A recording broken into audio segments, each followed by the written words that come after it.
नमस्कार, मी हर्षाली. हॅलो 24 तास या आपल्या खास कार्यक्रमात आपल्या सर्वांचं स्वागत. या कार्यक्रमाच्या माध्यमातून आपण विविध अर्थ, शिक्षण यांसारख्या विषयांवर चर्चा करत असतो आणि आजचा आपला जो विषय आहे ते थोडासा वेगळा आहे. तो म्हणजे पतसंस्थेची तिजोरी कशी वाचवाल. म्हणजेच काय तर पतसंस्थेमध्ये जी मालमत्ता, जी काही कॅश असते ती आपण कशी सिक्युअर करू शकतो आणि यावर मार्गदर्शन करण्यासाठी आपल्या स्टुडिओमध्ये आलेले आहेत मानसी चंद्रचूड मॅडम. स्वागत आहे तुमचं. धन्यवाद. थँक्यू. नमस्कार. तर मानसी चंद्रचूड या एक इन्व्हेस्टमेंट बँकर आणि वेंचर कॅपिटलिस्ट आहेत, ज्यांच्या fintech, fashion tech, defence tech, E commerce आणि ट्रॅव्हल टेक कंपन्यांमध्ये इन्व्हेस्टमेंट आहेत. त्यांना फायनान्शियल इन्व्हेस्टमेंटमध्ये insurance, mutual funds, equity, bonds या फील्ड्सचा अनेक वर्षांचा अनुभव आहे. बिझनेस इन्शुरन्स स्पेसमध्ये त्यांचा पोर्टफोलिओ उत्तम आहे. ग्रामीण भागातील कर्ज वितरण पद्धती आणि त्यामध्ये असलेले रिस्क फॅक्टर्स इन्शुरन्सच्या माध्यमातून कसे कमी करू शकता येतात यामध्ये त्यांचा सखोल अभ्यास आहे. ग्रामीण भागातील पतसंस्था त्यांच्या लोन रिकव्हरी रेट कसे सुधारू शकतात आणि प्रोसेस सोपी कशी करू शकतात यावर मानसी यांच्याकडे अनेक महत्त्वाचे पर्याय देखील उपलब्ध आहेत. तर चला तर आपण विषयाला सुरुवात करूयात. तर मॅम, लास्ट टाइम आपण डिस्कस केलं होतं की एका पतसंस्थेकडून कर्ज घेतलं असेल तर ते कसं कव्हर करायचं. तर यावरून प्रेक्षकांचा चांगला प्रतिसाद आला, त्यांचे फोन देखील आले आणि त्यातलं एकाच असं म्हणणं होतं की जे पतसंस्थेमध्ये जे काही तिजोरी आपण ठेवतो तर त्याला आपण सिक्युअर करू शकतो. ॲब्सोल्युटली त्यालाच सिक्युअर करायची गरज आहे. कारण काय, पतसंस्था त्यांचे कर्मचारी दररोज जातात आणि त्यांची दररोजची कलेक्शन असते, कॅश कलेक्शन असते, जे लोन्स दिलेले असतात त्याच्यासाठी. आणि त्यांच्या हे सगळे जे कॅश येतं ते त्यांच्या तिजोरीमध्ये ठेवलं जातं आणि ते सिक्युअर करायचं, इन्शुअर करायची गरज आहे. आता बेसिकली कॅश जे असतं ते normally it's not that easy to insure cash, but we do have products which will insure cash also.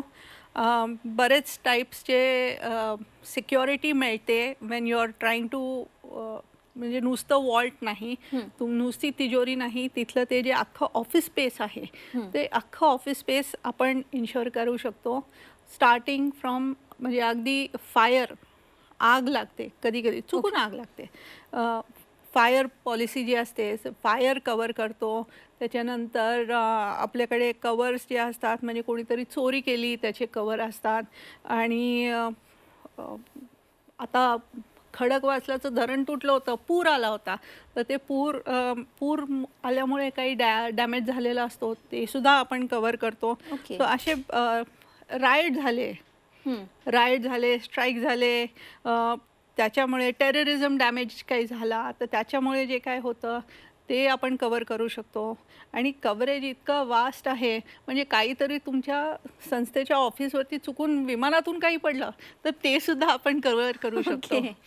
So yes, हे coverage is pretty extensive. Okay. आता यावरून आणखी एक असा महत्त्वाचा प्रश्न उपस्थित होतो की या इन्शुरन्समध्ये संस्थेचे एम्प्लॉईज किंवा कर्मचारी असतात ते कव्हर होतात का. हो. सो संस्थेचे एम्प्लॉईज जे असतात त्यांना दोन टाईपचे कवर मिळतात. एक म्हणजे पर्सनल ॲक्सिडेंटचा कवर मिळतो आणि दुसरं म्हणजे की hospitalization also gets covered to an extent. So कर्मचारीसुद्धा कवर होतात, पैसेसुद्धा कवर होतात. There is a section of money insurance also. नंतर तुमची काही डिसॅबिलिटी झाली, म्हणजे फॉर एक्झाम्पल तुम्ही पैसे घेऊन चालला होतात, तुम्ही कलेक्शन केलं आणि ते पैसे घेऊन तुम्ही you are going towards the संस्था to keep it in the locker, पण तिथे तुम्हाला कोणीतरी अटॅक केला आणि काहीतरी त्यातून झालं तर ते हॉस्पिटलायझेशनसुद्धा एक साधारणतः 7-8 दिवसाचं आपण कवर करतो. सो असे बरेच प्रकार आहेत ज्याच्यामुळे नुसतं ती प्रिमायसेस, नुसतं वॉल्ट किंवा त्यांचे इलेक्ट्रॉनिक इक्विपमेंट नाही, but human life also is valuable. Of course it's the most valuable thing आणि ते नक्की कवर होतं. So yes. ओके. पण मग असं काही आहे का जे यामध्ये कव्हर होऊ शकत नाही. ह्यात गोल्ड कव्हर नाही होऊ शकत. ओके. सो होतं कसं, बरेचसे लोक सोनं तारण ठेवून कर्ज जे घेतात आणि ते सोनं जर का तिजोरीमध्ये ठेवलेलं असतं तर ते ह्यात कवर होत नाही. त्याच्यासाठी एकदम वेगळ्या प्रकारचा काहीतरी इन्शुरन्स घ्यावा लागेल, जो आम्ही आणण्याचा बराच प्रयत्न करणार आहोत आता. बट हे जे आहे ते yes, so gold is the only thing which does not get covered. आणि बाकीचे सी, हे जेव्हा हे वेन वी आर टॉकिंग, आपण फायर पॉलिसीबद्दल जेव्हा बोलतो तेव्हा बरेचसे त्यात लीगल क्लॉजेस येतात आणि त्याच्यासाठी आपण पॉलिसी घेताना सुद्धा लीगल क्लॉजेस समजले पाहिजेत आणि आपण क्लेम करताना त्याहून जास्ती लीगल क्लॉजेस समजले पाहिजेत. सो येस, हे जे एकदम एक्सक्लुझिव्ह जो प्रोडक्ट आहे ज्याच्यासाठी एक्सक्लुझिव्ह नॉलेज पाहिजे, that is something that we have and we offer. Okay. आता मॅम, जर संस्थेला त्यांचे मेंबर्स वाढवायचे असेल आणि त्या मेंबरशिपवर काही इन्शुरन्स द्यायचा असेल, जसं की बँक क्रेडिट कार्डवर इन्शुरन्स देतात, तर अशा सिच्युएशनमध्ये तुम्ही काय सजेस्ट कराल? अशा सिच्युएशनमध्ये आय वूड सजेस्ट की जी पतपेढी किंवा पतसंस्था आहे, जे स्वतःहून त्यांनी इन्शुरन्स दिला पाहिजे स्वतःच्या मेंबर्ससाठी. आजकाल होतं कसं, प्रॉब्लेम असा आहे की मेंबरशिप वाढत नाही आहेत.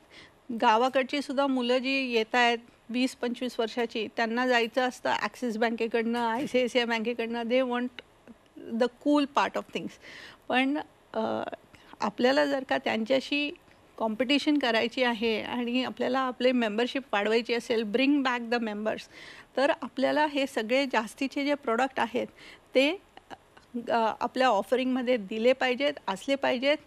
आता सगळ्यात स्वस्त प्रोडक्ट जो आहे म्हणजे ग्रुप पर्सनल ॲक्सिडेंट पॉलिसी जी असते ती. म्हणजे तुम्ही शेतातून चालताना तुम्हाला विंचू किंवा साप काय चावला आणि तुम्हाला त्यात हॉस्पिटलायझेशन करायला लागलं, किंवा in case there is a death, ते सुद्धा कवर होतं. So group personal accident is he एक जी पॉलिसी आहे, ही संस्थेने स्वतःच्या कर्मचाऱ्यांसाठी ॲज वेल ॲज स्वतःच्या मेंबर्स जे असतात त्यांच्यासाठी घेतली तर it would be of good use for their members. दुसरी पॉलिसी जी असते ज्याचं नाव असतं ग्रुप मेडिकल इन्शुरन्स, ही जर का संस्थेने आपल्या मेंबर्ससाठी घेतली तर 2 प्रकारचे असतात.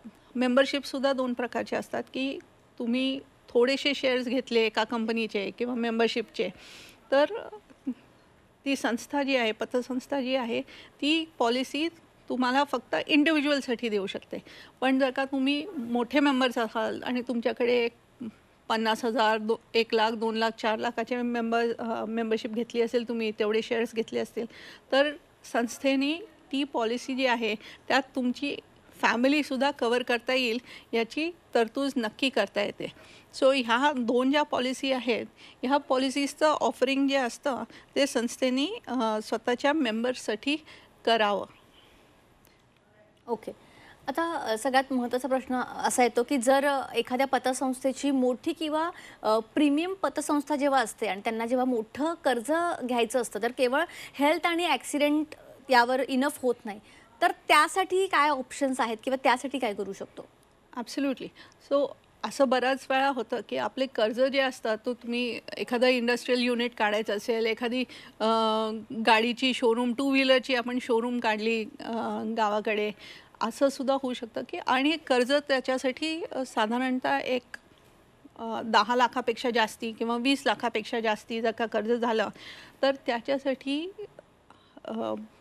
संस्थेने अशी तरतूद करून दिली पाहिजे आपल्या कस्टमर्सना की त्यांनी टर्म इन्शुरन्स नक्की काढावा. टर्म इन्शुरन्ससाठी 2-4 गोष्टी महत्त्वाच्या आहेत. एक म्हणजे माणूस असला पाहिजे ग्रॅज्युएट, आणि दुसरं म्हणजे त्यांचं 5 लाखापेक्षा जास्तीचं इन्कम दिसलं पाहिजे. आणि हा सगळ्यात चांगला आणि सगळ्यात स्वस्त इन्शुरन्सचा प्रकार आहे, जे सगळ्यात जास्ती कव्हरेज देतं सगळ्यात कमी पैशात. आणि दुसरं म्हणजे की आपण जेव्हा हे कव्हरेज देतो, तर ही जी पॉलिसी आहे ही घेताना आपण नेहमी असं बघितलं पाहिजे, गुगलवरती जायचं, थोडासा रिसर्च करायचा, आणि नंतर तुम्हाला बघा की सगळ्यात जास्ती क्लेम पेड रेशो कोणत्या कंपनीजचा आहे, त्यांचीच पॉलिसी आपण घेतली पाहिजे. आपल्या मनात कधी कधी असं असतं की अरे, ही कंपनी आपल्याला खूप दिवसांची माहिती आहे किंवा माझा काका मामा भाऊ तिथे काम करतो, पण तुमचा जर का कधी क्लेम आला तर त्याची काहीही मदत होणार नाही आहे. तर तुम्ही प्लीज ऑनलाईन जाऊन बघा की क्लेम पेड रेशिओ काय आहे कंपनीजचा. नक्कीच आपले प्रेक्षक ते नक्कीच बघतील. तर प्रेक्षकांनो, आमची ही जी चर्चा आहे ती अशीच चालू राहील. इथे आपण एक छोटासा ब्रेक घेऊया, लगेच परत येऊया. ब्रेक नंतर आपल्या सर्वांचं पुन्हा एकदा स्वागत. मानसी मॅडम आपल्यासोबत आहेत, मानसी चंद्रचूड. त्यांच्यासोबत आपण चर्चा करत होतो. पुन्हा एकदा विषयाला सुरुवात करूयात. तर मॅम, आत्ताच तुम्ही ग्रुप इन्शुरन्सबद्दल सांगितलं, जसं की पतसंस्थेची रिस्क करण्यात ते मदत करतं आणि इतर काही इन्शुरन्स पण आहेत का जे ग्राहकांना, आपल्या प्रेक्षकांना सुरक्षित ठेवतील, जेणेकरून त्यांना जर त्यांची संपत्ती किंवा त्यांचं काही महत्त्वाचा जो हे असतो तो त्यांना जर ठेवायचा असेल तर तो सेफ राहील अशा पद्धतीने? हे बघा, आपण जेव्हा शिक्षण संपवून कामाला लागतो, आपण काम करतो पैशासाठी, टू कीप आपले फॅमिलीला सेफ ठेवण्यासाठी. तर आपण जेव्हा सेफ्टीची गोष्ट करतो तेव्हा एक 4-5 गोष्टी ज्या आहेत इन्शुरन्समध्ये त्या लक्षात ठेवल्या पाहिजेत. पहिलं म्हणजे health is wealth. So health जी असते सगळ्यांनी स्वतःसाठी आणि स्वतःच्या फॅमिलीसाठी अशी हेल्थची एक नक्की पॉलिसी घेतली पाहिजे. दुसरी पॉलिसी जी आपण विचार करतो आता, रोटी कपडा मकान, आणि त्याच्यानंतर येतं कम्युनिकेशन. आणि कम्युनिकेशन टू अँड फ्रो. आपण आता आपण जेव्हा जातो, 2 व्हीलर वापरतो, 4 व्हीलर वापरतो, बसनी ट्रॅव्हल करतो. पुण्यात मुंबईमध्ये ठिकाणीसाठी आपण मेट्रोमधनं ट्रॅव्हल करतो. चेकिंग करतात खूप, पण चुकून बॉम्ब निघाला तर. म्हणून त्याच्यासाठी आपण नेहमी आपली एक पर्सनल ॲक्सिडेंटची पॉलिसी घ्यायलाच पाहिजे. जसं आपल्या क्रेडिट कार्डवरती 2 लाखाचा किंवा 3 लाखाचा पर्सनल ॲक्सिडेंट येतो, तसं आपल्यासाठी, स्वतःसाठी आणि आपल्या फॅमिलीसाठी एक पर्सनल ॲक्सिडेंटची पॉलिसी घेतली पाहिजे.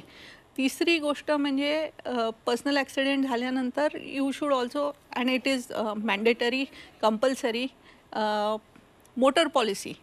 2 व्हीलर 4 व्हीलर यांच्या पॉलिसीज तुमच्या असल्या पाहिजेत.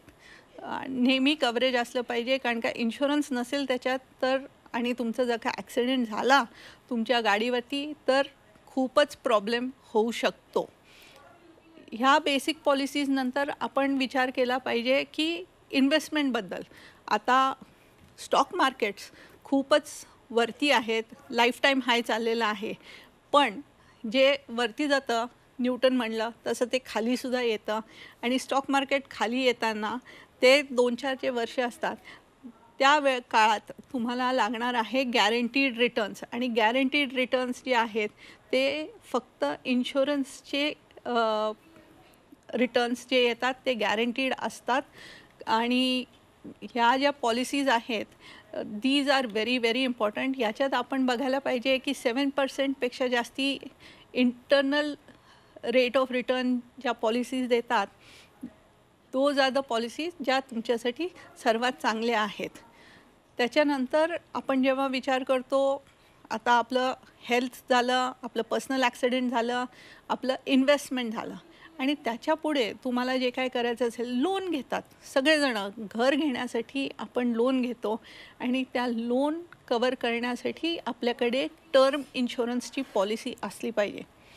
असं होऊ शकतं की तुम्ही 15 वर्षाचं लोन घेतलेलं आहे, त्यातले 7 वर्ष तुम्ही ते लोन फेडलेलं आहे, उरलेली फक्त 8 वर्ष आहेत किंवा उरलेली फक्त 7 वर्ष आहेत. तर त्यात आपण असं होतं की आपण ते लोन घेतलं, ते लोन आपण पतसंस्थेकडे असाईन केलं, आणि त्याच्यानंतर आपल्याला काही दुर्घटना झाल्या आणि त्यात काही झालं, बरं वाईट झालं, तर ते असं होतं की जी इन्शुरन्स कंपनी आहे तुमचं उरलेलं जे लोन आहे तेवढ्याचे पैसे संस्थेला देऊन टाकणार, तिथं तुमचं लोन क्लोज करणार, आणि उरलेले जे पैसे असतील ते तुम्हाला तुमच्या फॅमिलीला मिळतील परत. आणि ह्याच्यामुळे तुमचं घर सुरक्षित राहणार आहे, तुमची फॅमिली जी आहे ती घरात राहू शकणार आहे, आणि संस्था विनाकारण त्यांना ॲक्सेस त्यांना तुमचे जे घर आहे ते जप्त करायची गरज नाही, त्यांना तुमची जमीन जप्त करायची गरज नाही आणि ह्यामुळे आपली सगळी संपत्ती सुरक्षित राहते. तर प्रेक्षकांनो, हे इन्शुरन्स एजंट नाही, त्यामुळे ते कोणत्याही कंपनीशी बांधील नाही आहेत आणि त्यांच्याकडे बरेच ऑप्शन्स देखील उपलब्ध आहेत. तसंच सब ब्रोकर लायसन्स आहे आणि सर्व कंपन्यांचे सर्व प्रोडक्ट्स यांच्याकडे उपलब्ध आहेत. त्यामुळे तुम्हाला तुमच्यासाठी बेस्ट प्रोडक्ट निवडण्यासाठी ते मदत होते. ते बेस्ट किमतीत बेस्ट प्रोडक्ट निवडण्यावर विश्वास ठेवतात आणि तुम्हाला तेच देतात जे तुमच्या फायद्याचं आहे. ते काही प्रोडक्ट देखील लॉन्च करतात जे इतर कोणत्याही इन्शुरन्स एजंटकडे उपलब्ध नाही आहेत. त्यांची USP म्हणजेच क्लेम सेटलमेंट टीम आणि त्यांचे वकील तुम्हाला असाइनमेंट आणि क्लेम घेण्यात मदत करतात. पॉलिसी मेंबरला रिट्रान्सफर करण्याची सेवा देखील त्यांच्या लॉयर टीमकडून होते. आणि हो, नवीन मेंबर पतसंस्थेत सामील झाल्यास ते ग्रुप पॉलिसीमधून सदस्यांच्या जॉईन आणि रिन्युअलसाठी मदत देखील करतात. नवीन सदस्यांना पतसंस्थेचे सदस्यत्व घेण्याच्या दुसऱ्या महिन्यापासूनच ग्रुप पॉलिसीमध्ये समाविष्ट केलं जाऊ शकतं. इन शॉर्ट, इन्शुरन्स कव्हर घेणं आणि तुमच्यासाठी यांनी खूप सोपं केलेलं आहे. आणि अधिक माहिती जर तुम्हाला हवी असेल तर ती तुम्हाला स्क्रीनवर दिसतेच आहे, त्यावर तुम्ही कॉन्टॅक्ट करू शकता. तर मॅम, आता त्यालाच जोडून मी पुढचा प्रश्न घेते की पतसंस्थेचे अधिकारी म्हणतील, आता जे तुम्ही सांगितलं ते तर त्यांना माहितीच आहे, पण या सर्वाची सुरुवात कुठून करायची? या सर्वाची सुरुवात करायला तिथे माझा फोन नंबर आहे, आमचा ईमेल ॲड्रेस आहे. तर तुम्ही आम्हाला नक्की व्हॉट्सॲपवरती तुमच्या संस्थेचं नाव, तुमचा नंबर, तुमचं नाव हे व्हॉट्सॲप करा आणि आमच्या कंपनीमधले कोणी ना कोणीतरी एक्झिक्युटिव्ह विल ते तुमच्या संपर्कात राहतील आणि ते तुम्हाला गायडन्स देतील की आपण चालू कुठून करायचं. ओके. आता ग्राहकांसाठी तुमच्या या महिन्यात काही स्पेशल स्कीम किंवा डिस्काउंट आहेत का, याबद्दल थोडं सविस्तरमध्ये आपल्या प्रेक्षकांना सांगा. ओ येस, हा जो महिना आहे जुलैचा महिना एकदम स्पेशल महिना आहे. आता पावसाळा चालू झालेला आहे आणि ह्या पावसाळ्यामुळे पिकं वाढत आहेत, सगळ्यांच्या हातात पैसे खेळत आहेत आणि आपल्या जी मॉनिटरी पॉलिसी आहे गव्हर्मेंटची, आता गव्हर्मेंटसुद्धा टॅक्सेस कमी करायचं बघत आहेत. सो लोकांच्या हातात पैसे येत असणार आहेत आणि ही एक खूप चांगली वेळ आहे की तुम्ही एक नवीन गाडी घेत असाल किंवा मागच्या वर्षी घेतलेली गाडीचा इन्शुरन्स रिन्युअल करायचा असेल तर ह्या वर्षी जुलैच्या महिन्यात आमच्याकडे एकदम मस्त स्कीम्स आहेत, डिस्काउंट्स आहेत, एकदम बंपर जुलै जाणार आहे. अरे वा. सो येस, आम्हाला नक्की कॉन्टॅक्ट करा for your motor insurance. Okay. आता मला आपल्या प्रेक्षकांसाठी एक प्रश्न विचारायचा आहे की जे हा प्रेक्षक कार्यक्रम बघतायत आणि त्यांना या सगळ्यामध्ये इंटरेस्ट आहेत, तर त्यांनी सर्वात प्रथम तुम्हाला कनेक्ट कुठून करावं आणि कशा पद्धतीने प्रोसिजर करावी आणि तुमचा कसा रिस्पॉन्स असेल याविषयी थोडं सविस्तरमध्ये आपल्या प्रेक्षकांना सांगा. येस, सो आमचा जो फोन नंबर आहे तुम्ही प्लीज आम्हाला त्याच्यावरती व्हॉट्सॲपवरती मेसेज करा. तुमचं स्वतःचं नाव द्या आम्हाला, तुम्ही काय करताय हे जरी का तुम्ही सांगितलं तर खरंच मदत होईल. आयडियली आम्हाला जे लागतं, आता ग्रुप इन्शुरन्ससाठी आम्हाला काय काय लागतं, आम्हाला लागतं नावं लागतात, date of birth very important, date of birth लागते आणि सम अश्योर्ड म्हणजे तुम्हाला कितीचा इन्शुरन्स करायचा आहे. आता हेल्थ इन्शुरन्स करायचं असेल तर आपण अगदी 1 लाखापासून चालू करू शकतो, पण तेवढं कव्हरेज बास पुरतं का? आता आपण मुंबई पुण्यात जेव्हा बघतो कोणाला जर का चुकूनही कॅन्सर सारखा काहीतरी झाला तर 25 लाख रुपये सुद्धा असे उडून जातात.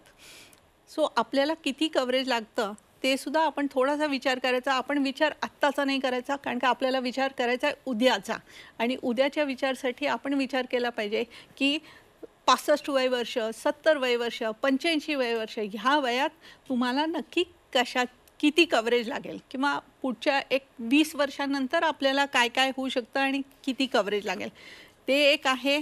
त्याच्यानंतर आपण असं सुद्धा विचार केला पाहिजे की आपल्याला सेविंग्स किती करायचे. आपल्याकडे पैसे असतात ते नुसते आपण अकाउंटमध्ये साचून ठेवले किंवा तिजोरीमध्ये साचून ठेवले तर त्याचा काही उपयोग होतो का, ते वाढतात का? आणि ते वाढत नसतील तर इन्शुरन्स हा जो प्रकार आहे यातनं आपल्याला इन्व्हेस्टमेंट करून रिटर्नसुद्धा मिळतात आणि कव्हरेजसुद्धा मिळतं. सो आपल्या ज्यांना कोणाला आपल्या बायकोवरती प्रेम असेल सगळ्यांनाच असतं, त्या माणसांनी नक्की इन्शुरन्स म्हणजे घ्यावा. सगळेच करतील. Oh my God. Yes. Okay. तुम्ही या ठिकाणी याला खूप चांगलं मार्गदर्शन केलं, खूप चांगली महत्त्वाची माहिती आपल्या प्रेक्षकांपर्यंत पोहोचवलीत, त्यासाठी तुमचे मनापासून धन्यवाद. थँक्यू. धन्यवाद. तर प्रेक्षकांनो, पुन्हा एकदा यांच्याबद्दल मी तुम्हाला सांगते की हे इन्शुरन्स एजंट नाही आहेत, त्यामुळे कुठल्याही कंपनीशी हे बांधील नाही आहेत आणि त्यांच्याकडे बरेच ऑप्शन्स उपलब्ध आहेत. तसंच सब ब्रोकर लायसन्स आहे आणि सर्व कंपन्यांचे सर्व प्रोडक्ट्स उपलब्ध आहेत, त्यामुळे तुम्हाला तुमच्यासाठी बेस्ट प्रोडक्ट निवडण्यासाठी ते मदत होते. ते बेस्ट किमतीत बेस्ट प्रोडक्ट निवडण्यावर विश्वास ठेवतात आणि तुम्हाला तेच देतात जे तुमच्या फायद्याचं आहे. ते काही प्रोडक्ट देखील लॉन्च करणार आहेत जी इतर कोणत्याही इन्शुरन्स एजंट कंपनीकडे नसतील आणि त्यांची USP म्हणजेच क्लेम सेटलमेंट टीम आणि त्यांचे वकील तुम्हाला असाइनमेंट आणि क्लेम घेण्यात देखील मदत करतील. पॉलिसी मेंबरला रिट्रान्सफर करण्याची सेवा देखील त्यांच्या लॉयर टीमकडून होते. आणि हो, नवीन मेंबर्स पतसंस्थेत सामील झाल्यास ते ग्रुप पॉलिसीमधून सदस्यांच्या जॉईन आणि रिन्युअलसाठी देखील मदत करतात. नवीन सदस्यांना पतसंस्थेचे सदस्यत्व घेण्याच्या दुसऱ्या महिन्यापासून ग्रुप पॉलिसीमध्ये समाविष्ट केलं जाऊ शकतं. इन शॉर्ट, इन्शुरन्स कव्हर घेणं तुमच्यासाठी खूप सोपं केलेलं आहे आणि त्यामध्ये आता स्पेशल डिस्काउंट जे काही ऑफर स्कीम आहे ज्या मॅमने तुम्हाला सांगितलेल्या आहेतच. त्यामुळे जर तुम्हाला यांच्याशी कनेक्ट व्हायचं असेल तर तुम्हाला आत्ताच जो स्क्रीनवर नंबर दिसतोय त्यावर कॉन्टॅक्ट करायचा आहे. कार्यक्रमात आता वेळ झाली आहे इथेच थांबण्याची. ताज्या बातम्यांकरिता पाहत रहा C24 तास.